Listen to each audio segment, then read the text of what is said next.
Sarah Chen stared at the eviction notice taped to her apartment door, her hands trembling as she calculated the impossible math in her head. 3 months behind on rent, her mother's medical bills stacking up like accusations on the kitchen counter, and now this. The fluorescent hallway light flickered above her, casting shadows that seemed to mock her 20-hour workdays. At 34, Sarah had perfected the art of exhaustion. Her restaurant shift ended at midnight, followed by 4 hours of office cleaning downtown, then home to help 8-year-old Lily with breakfast before school.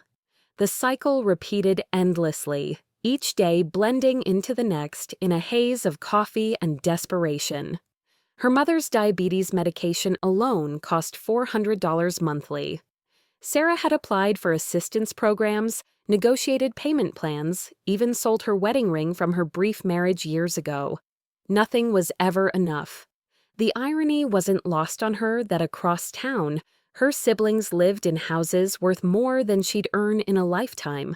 Marcus, her older brother, had built a successful law practice specializing in corporate mergers. His social media showcased weekend trips to Napa Valley and his daughter's private school achievements. Elena, younger by 2 years, worked in marketing for a tech company, her Instagram filled with designer handbags and spa retreats. Since their father's death 3 years ago, both had grown increasingly distant. Sarah's requests for help were met with lectures about financial responsibility and suggestions to pull herself up by her bootstraps. The last time she'd asked Marcus for a loan, he'd actually laughed, saying she needed to learn the value of hard work. The crisis came on a Tuesday morning when Lily woke up crying, her face swollen from an infected tooth. The pediatric dentist's estimate hit Sarah like a physical blow, $3,000 for emergency surgery that couldn't wait. Sarah's bank account held $87. She called in sick to both jobs and spent the day at the hospital's financial aid office, filling out forms that required proof of poverty she'd rather not document. The loan officer, a kind woman with tired eyes, shook her head apologetically. Sarah's credit was too damaged from previous medical debt. That evening, Sarah sat in her car outside Marcus's house, watching through the windows as his family celebrated his daughter's birthday. She could see the elaborate decorations, the expensive gifts piled high, the catered dinner being served. She dialed his number with shaking fingers. "Sarah, this isn't a good time. We're in the middle of—" "Marcus, please. Lily needs surgery. I know I've asked before, but this is different. It's urgent." Silence stretched between them before he sighed heavily. "How much this time?" $3,000. I'll pay you back, I swear. I can work out a payment plan." "Sarah, you still owe me from last time, and the time before that. When are you going to learn to manage money properly? I can't keep bailing you out every time you make poor decisions." Poor decisions. The words escaped before she could stop them. Working 2 jobs while caring for Mom and raising Lily alone are poor decisions. "Look, I'll send you $200. That's all I can do. You need to figure this out yourself." The line went dead.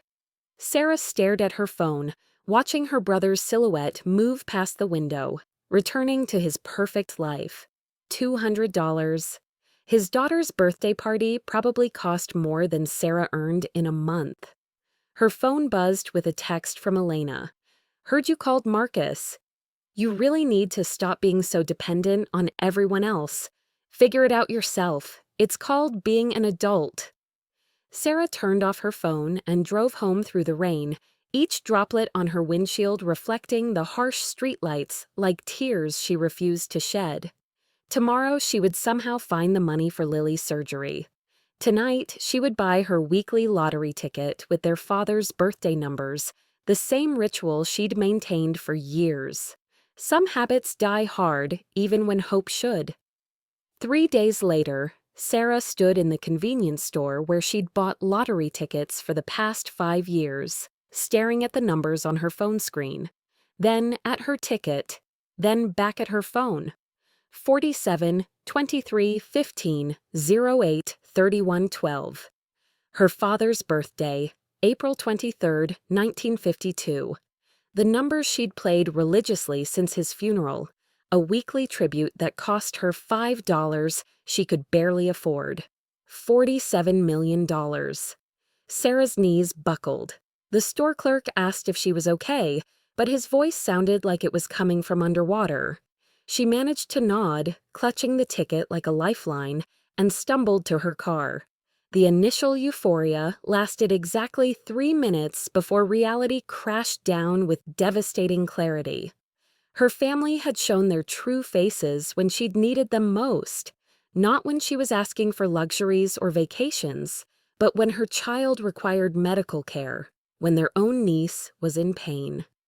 Sarah sat in her car, ticket trembling in her hands, and felt something cold settle in her chest.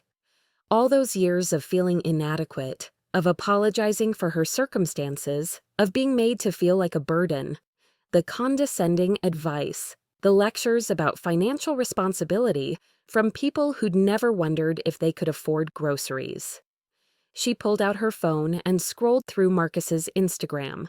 Posted yesterday, a gleaming black BMW in his driveway. The caption read, "Treating myself to an early birthday gift. Life's too short not to enjoy success." $80,000. The price was right there in the hashtags. Elena's feed was worse. Photos from Cabo, posted the same day she'd texted Sarah about being an adult.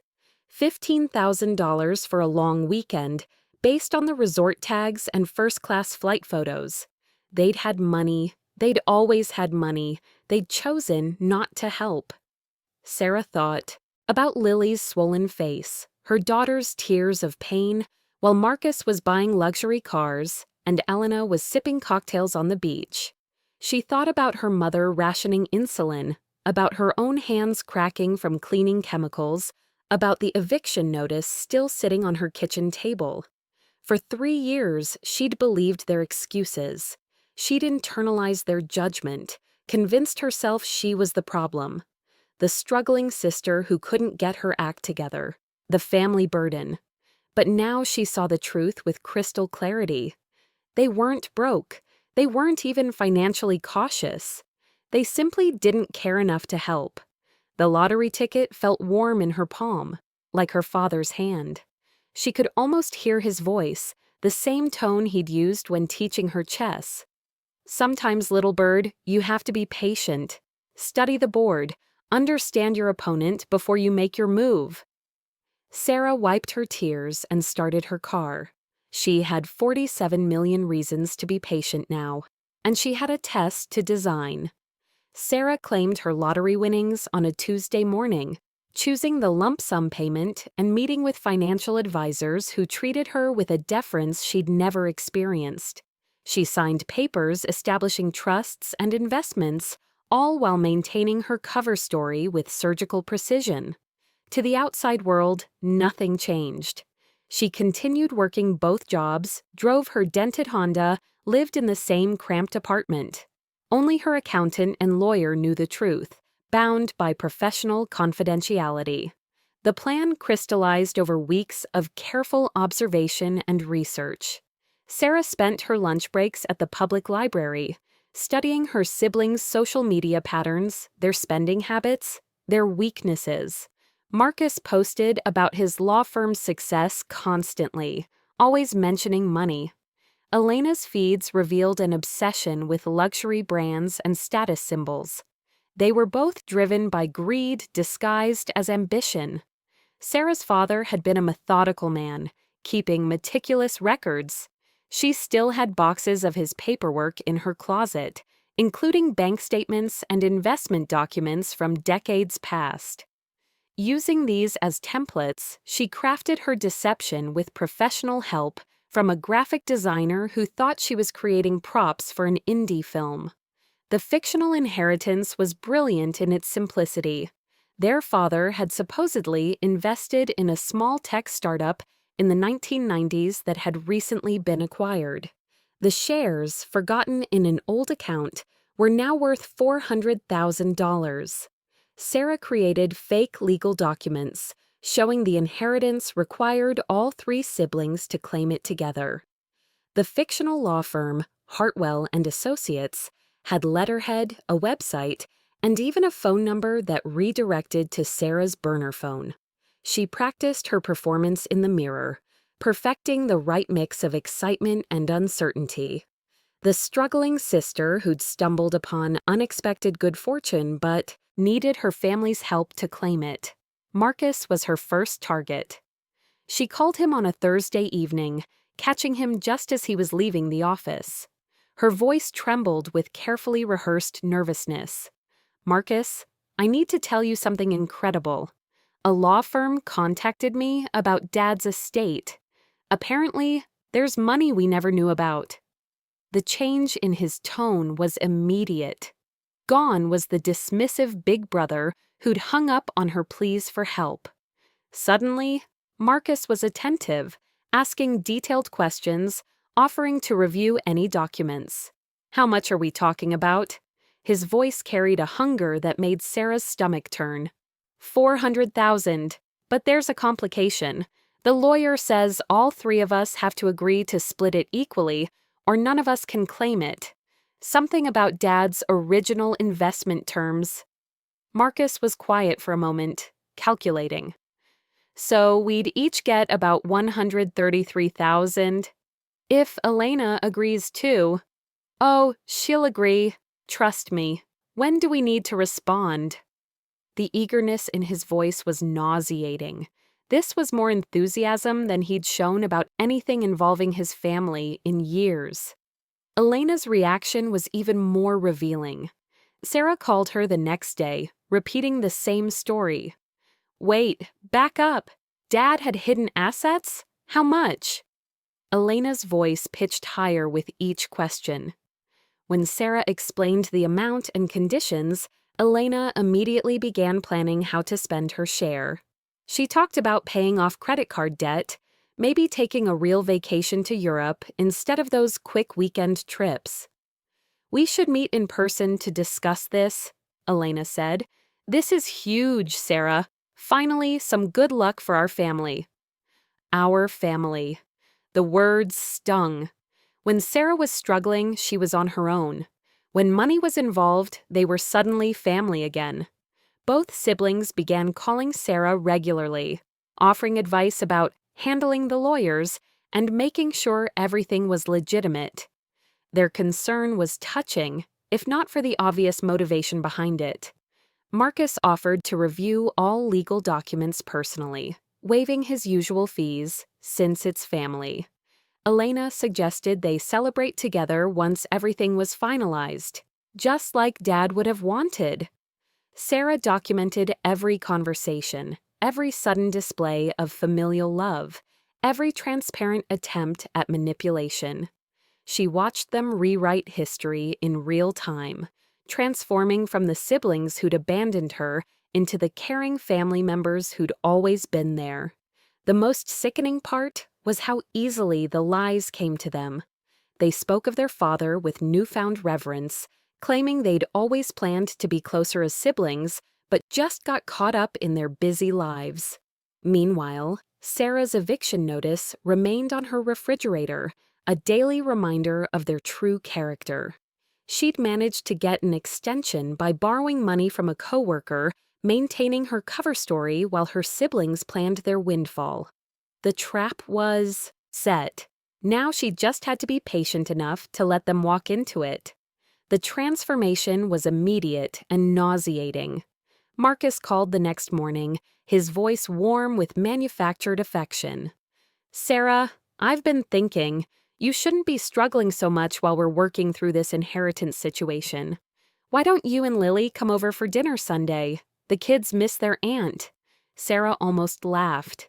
His children barely knew her name, thanks to years of declined invitations and forgotten birthdays.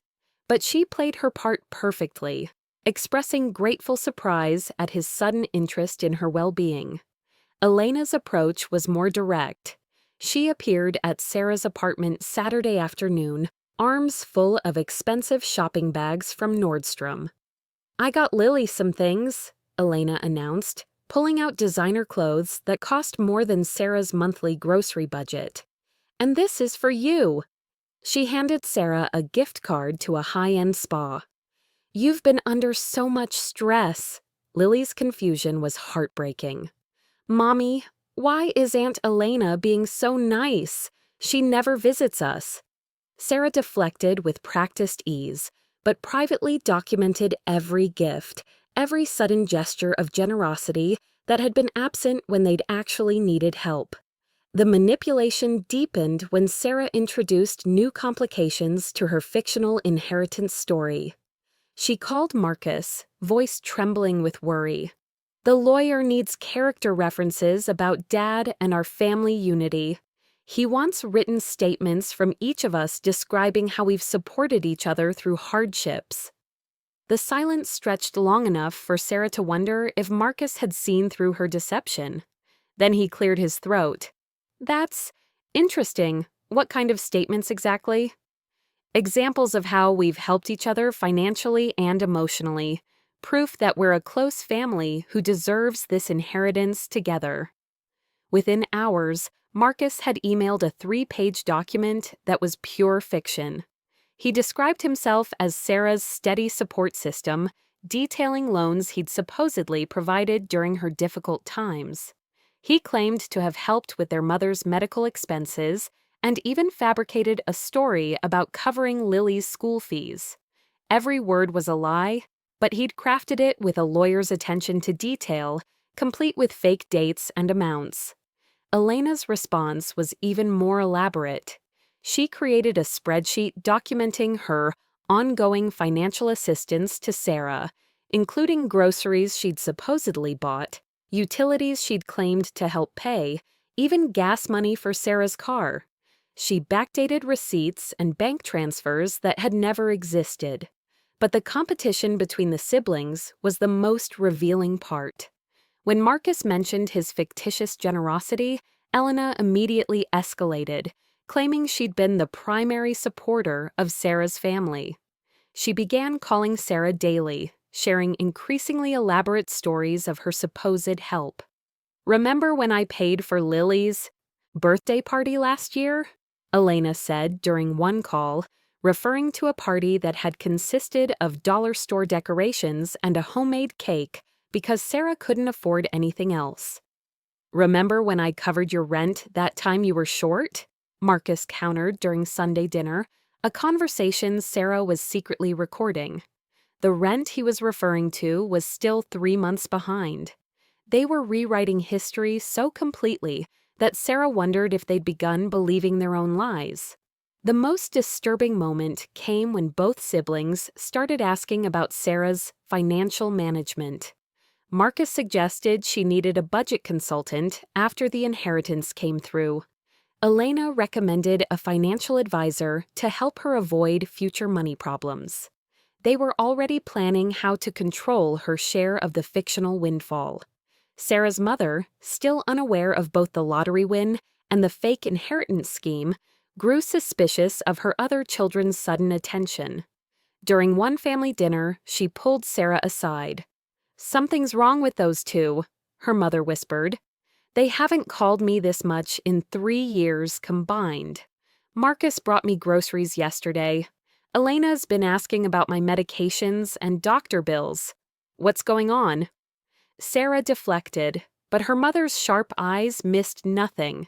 "They want something, Sarah. People don't change overnight." The web of deception grew more complex daily. Both siblings were now checking in constantly, offering help with everything from babysitting to household repairs. Marcus had even offered to represent Sarah legally in any future matters. Completely pro bono, of course. Their masks had slipped so completely that Sarah could see the naked greed underneath every gesture, every false smile, every manufactured moment of sibling bonding. The inheritance meeting was scheduled for the following week. Both siblings had already cleared their calendars, treating it like the most important appointment of their lives. Sarah had never felt more disgusted with people who shared her DNA. The law office Sarah had rented for the day was perfect. Mahogany furniture, legal books lining the walls, and an air of legitimate authority that made her siblings visibly impressed. Marcus arrived in his new BMW. Elena in a designer outfit she'd clearly bought for the occasion.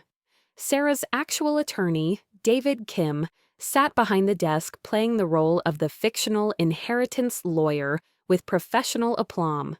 He'd agreed to the charade after Sarah explained her real lottery situation and her siblings' behavior.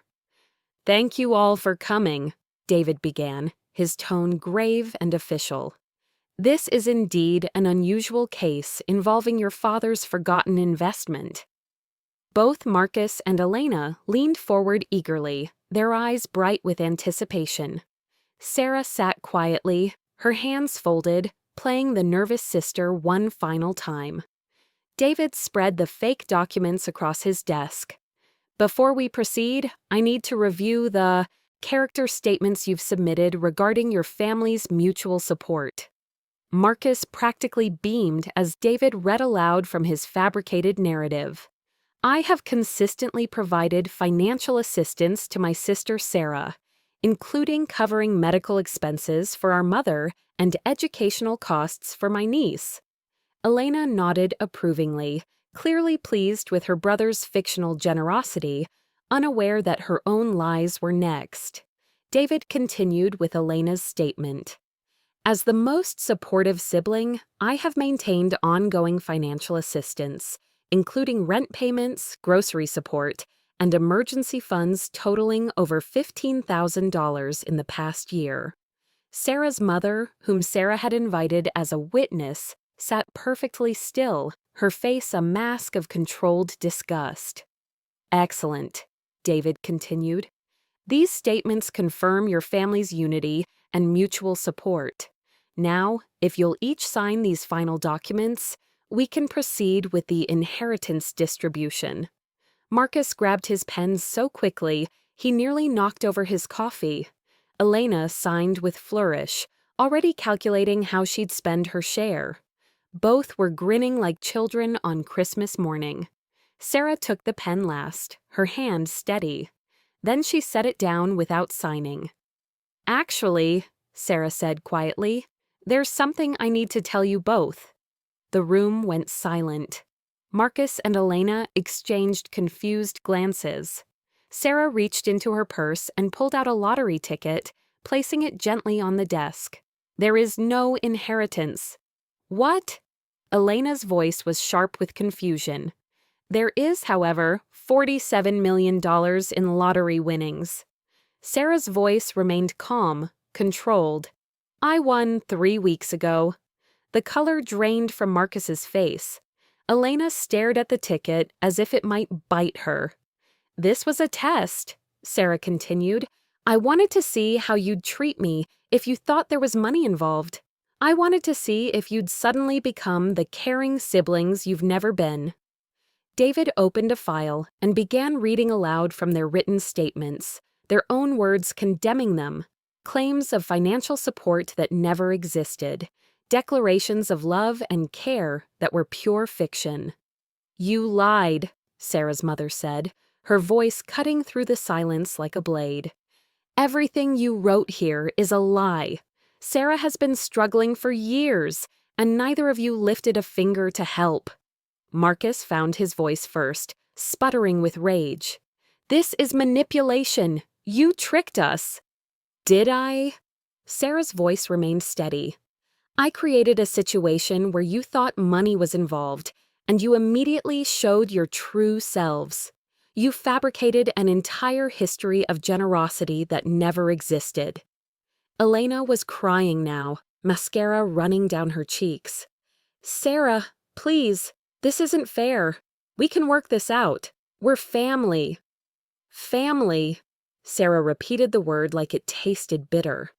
Where was this family loyalty when Lily needed dental surgery? Where was it when Mom was rationing? Her insulin? She stood, gathering the fake documents.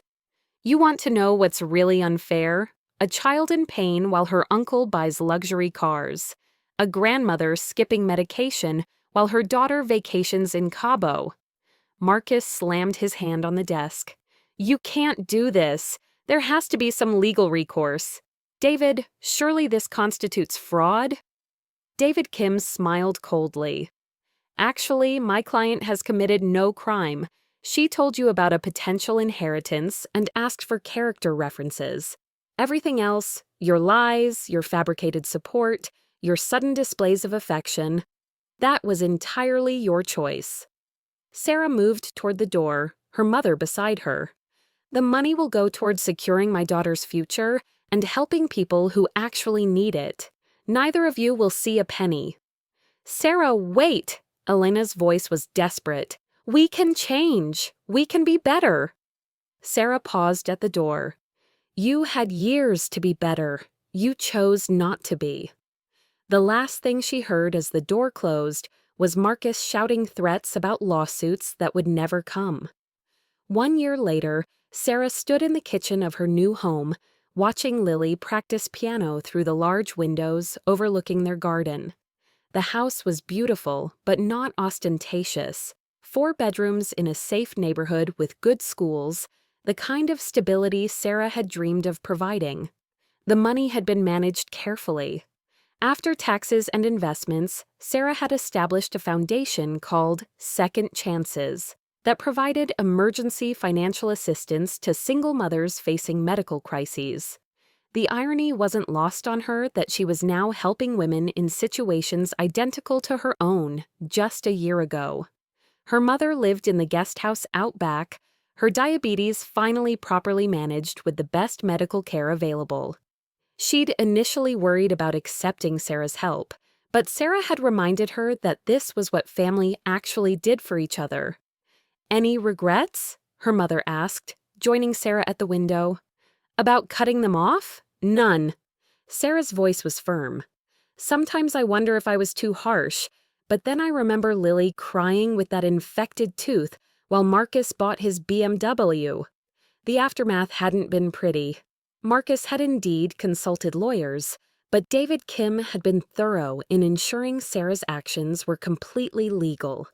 Elena had tried emotional manipulation through extended family members, painting Sarah as cruel and vindictive. Some relatives had taken sides. Cousin Jennifer called Sarah heartless for not sharing with family.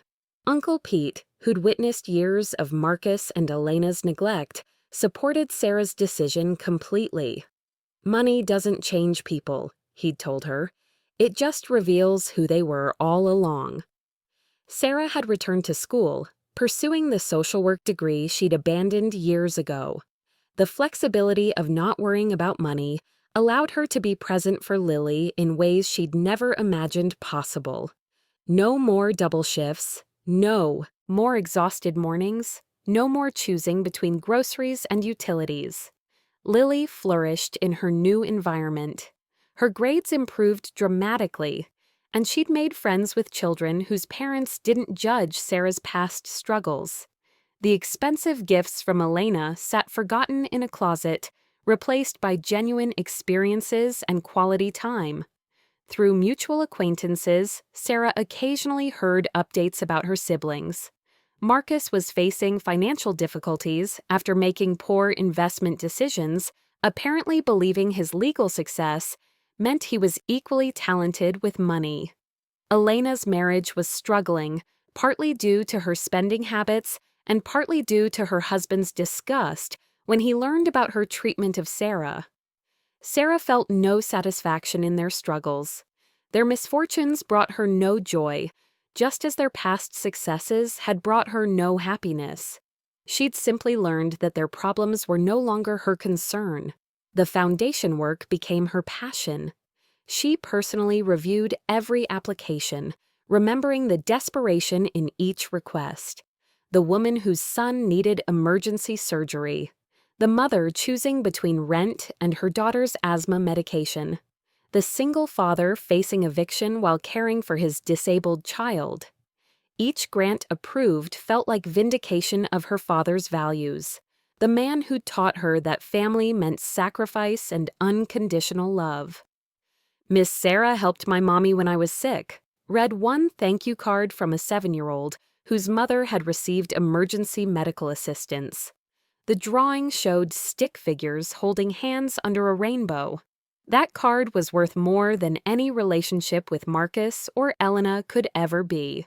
Sarah had learned the most valuable lesson of all. Sometimes the best revenge isn't hurting those who hurt you. Sometimes it's simply building a better life without them, surrounded by people who love you not for what you can give them, but for who you are. The piano music drifted through the window, Lily's laughter mixing with the melody, and Sarah smiled. This was what true family sounded like.